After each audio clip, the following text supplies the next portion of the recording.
Hi, I'm Mackenzie Hayes. This is my Triple P video, and we will be doing Competency 1. Okay, how are you doing today? I'm good, how are you? It's good, good to see you. So today we're going to be pulling together all of the assessment information that we've worked on together. And you mentioned during our initial session that John has a really hard time following instructions and then focusing for any kind of extended period of time. He really struggles with that. You shared that to kind of get him to follow instructions or to focus, you have to raise your voice or say something at least 3 times. And even then, sometimes he'll still kind of defiantly yell no or run away or just ignore you. And you talked a bit about you kind of end up doing it for him if you kind of get fed up and have asked so many times. Is all that still sounding correct and still going on? It's still going on. Okay. Yep. Still have to constantly tell him something over and over again because he just does not listen. Okay, yeah, and that's a lot on you. That can be draining. Yeah. So today I wanted to kind of share all the information that we're going to look over so you know what we're going to be discussing. So we'll kind of talk through stuff that you shared in our first visit, the initial interview when we did that. You did parenting questionnaires last time and questionnaires on his behavior. We'll talk about those. We talked about the behavior monitoring tool, the tallies that you've been keeping, so we're going to take a look at that together today. And we're also going to talk through my observation that you allowed me to complete last week. How does that sound? Sounds good. Okay, so I'd like to start by looking at the results from one of the first assessments that you did called the ECB. And this one just tells us about the frequency and intensity of his behaviors. And then I don't know if you remember, but you answered if they are a problem for you or not when they happen. And it did show us that, you know, the results match kind of what I observed and also what you had shared about his behaviors with me. And he did score in the clinical range, meaning that refusal and that struggle to follow directions and pay attention for a longer period of time, it is more than a child his age that we would see. So it is understandable, right, that those are a problem for you and that right now that's causing you a lot of stress. So how does that sound to you? That sounds perfect. I think it really did a good job of kind of assessing the situation. Okay. So, and I think it's on point. Yes, yeah, and I hope that that kind of validates a bit more of what you shared because, like I said, again, it was more than we would see in a child his age. So you are having to kind of repeat yourself more and see that more with him. So the next one is the parenting scale, and that measures how a parent typically responds to a child's behavior or the situation with the child. And that just the results showed that you, like you kind of shared earlier, you'll ask again, and after a few times, you kind of let it slide then. That you either do what you're wanting him to do, or if you're asking him to stop doing something, you'll kind of become relaxed about it and just kind of walk away and let him keep engaging in what you asked him to stop doing. Tell me how that sounds to you, how those results sound. That sounds right because, I mean, he's just not listening, and at that point I don't know what else to do. So it's like it needs to get done or I need to move on to the next thing. Like I just end up doing it because I'm just tired of asking over and over again, and it's kind of like I'm at wit's end because I don't know what else to do. Yeah, so you just kind of end up letting it slide and being a bit more relaxed and kind of let that go, what you were asking him to do. And I think Triple P will really help with that, with knowing how to respond when he is not listening to you or following directions, so that you don't have to repeat yourself over and over again.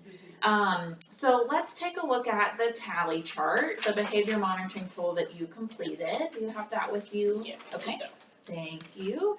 So this is really helpful, and thank you. I'm grateful that you did this. So this measures, we were looking at how many times John refuses an instruction. So for each day when you gave an instruction, you put a tally mark for each time that he refused to do that, and this helped us to see the frequency of that.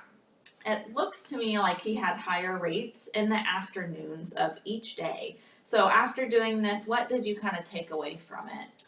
I really liked doing this. I just want to say that. It helped me really realize that most of this was happening after school, like once we get home in the afternoons. Okay. And I I think it's just he can't transition from school to home, and I think he's just at that point he just kind of wants to do what he wants to do, and then it's just a hard transition for him coming from school into home. Yeah, and I think that's great insight, and I'm glad that this kind of helped to identify when that time is that you are really seeing that, and I think it's good that you realize maybe it's a piece of going from school to home and having to kind of focus a bit more at school and hear a lot of instructions and directions at school. Mm-hmm. So when he gets home, it seems like he kind of zones out and gets in his own head. So does that sound correct, that it seems in the afternoon and transitioning home is when he has the hardest time? Yeah. Okay. So this is helpful, and again, I think in the afternoons, what we're going to learn and talk through with Triple P will really help you have a plan for how you are going to respond to him in the afternoons. Has anything changed since doing this measurement tool? Any new behaviors or anything that's changed with John? No, I've pretty been seeing the same thing. Okay. All right. So I know I was able to observe last week, and thanks for letting me do that. And I kind of wanted to talk about that too before we summarize everything. So I was able to observe you all together, and what I did notice was you were really wanting him to put his things away and take them to his room because it was time for dinner. Mm-hmm. And you had asked him 4 times to put the things away and come to the table, and you ended up taking everything you wanted him to put away and putting it in his room for him. And you asked him, and every time he defiantly yelled no towards you, and again, you just kind of ended up doing that for him. So it seemed like both of you were needing different things in that moment and needing different things as you transition into the evening. So tell me how that sounds to you. That sounds pretty much correct. That's usually kind of what happens because in my mind, when I come home, it's like dinner, it's this, it's that. Like I feel like it's a series of things that I know I need to get done, and I think he's just more like, okay, I'm home, and I think it's more relaxed time for him and not for me. Okay. So it's just I think that's where we're bumping heads at, and we're just not on the same accord. Okay, and that's helpful. Yeah. So again, it kind of seems like with the assessments and the tally and the observation that's kind of the main theme is how it goes in the afternoon when you're both transitioning back home and preparing for the evening. Okay, thanks for sharing all that. So I'd like to put it all together if that's okay.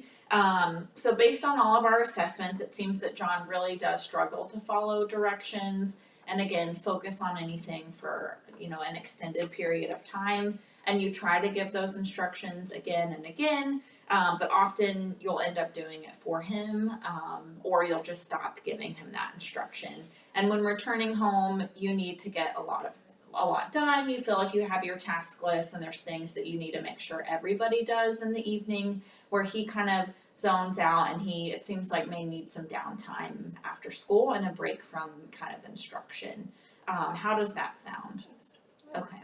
So I also just wanted to summarize kind of his behavior and our kind of plan from here and our goals and how to help with that. So his behavior was within the clinical range. Again, it's moderate and it is a concern, but it's not to the severe point right now. And it's definitely understandable that you feel just stressed and overwhelmed, like you're repeating yourself all the time, and that after a while you just kind of stop and let it go.